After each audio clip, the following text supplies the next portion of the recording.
Chatmate ko, naka-online ka pala. Gising ka ba o matutulog na?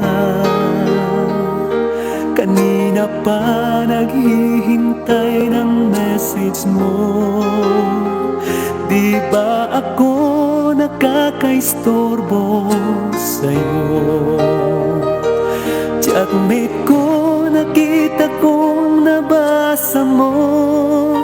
Sin ang nakalagay sa baba ng message ko.